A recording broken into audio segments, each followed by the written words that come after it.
আপনাকে হয়তো কিছু করতে দেবে না। প্রথম পক্ষে স্ত্রী বিয়ে থাকা অবস্থায় কোনোদিন বিয়ে করতে যাবেন না। দ্বিতীয় বিয়ে অবশ্যই সুখের হোক, এটা আমি চাই, সবাই চায়। মানুষ ক্রমশ ফ্রাস্ট্রেটেড হয়ে যাচ্ছে। সাংসারিক জীবনে মানুষ ক্রমশ একঘেয়েমি থেকে মুক্তি পেতে দ্বিতীয় বিবাহের দিকে নজর দিচ্ছে। সমাজে অনেক ঘটনা ঘটেও চলেছে, এটা আমি লক্ষ্য করছি, প্রত্যক্ষ করছি। কিন্তু আমার একটা কথা বলার, আপনার বিবাহ করছেন করুন, কিন্তু দয়া করে আগের স্মৃতিটাকে রোমন্থন করবে আর নতুন বিবাহ সম্পর্ককে কলুষিত করবেন না।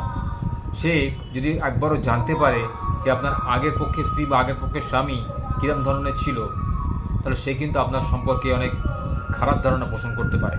তাই কখনোই আগের পক্ষের ঘটনা কখনো নতুন পক্ষের কাছে ফলাও করে বলবেন না। হ্যাঁ, আপনি হয়তো তাকে ডিভোর্স দিয়ে বিয়ে করছেন, তার একটা আপনার কাছে বিবরণ থাকতেই পারে যে কেন করছেন, তাও সে একটু ছোট করে সে জানতে পারে, কিন্তু কখনোই তাকে পুরো ঘটনা খুলে বলতে যাবেন না। তাহলে কিন্তু আপনার সম্পর্কে তার খারাপ ধারণা সৃষ্টি হবে। সে যদি জানতে পারে যে বিষয়টা আপনার ভুলের জন্যই ঘটেছে, তাহলে কিন্তু সে আপনাকে মোটেই সম্মান করবে না। অচিরে সেও কিন্তু আপনাকে পরিত্যাগ করে চলে যাবে, এটা জানেন হবেই।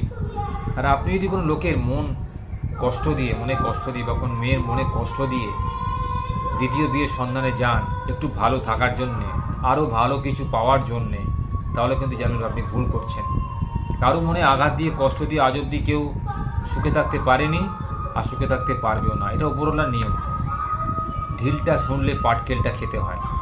মানুষ মনে করছে যে সে হয়তো অমুক ব্যক্তিকে মনে কষ্ট দিয়ে তার আর্থিক ক্ষতি করে, শারীরিক ক্ষতি করে, মানসিক ক্ষতি করে খুব সুখে রয়েছে, কিন্তু আদতে সেরকম নয়। উপরওয়ালা প্রতিটা জিনিসের কিন্তু পাই টু পাই হিসেব নিয়ে নেন। ইহজগতে থাকা অবস্থায় তার কিন্তু সে হিসেব হয়ে যায়।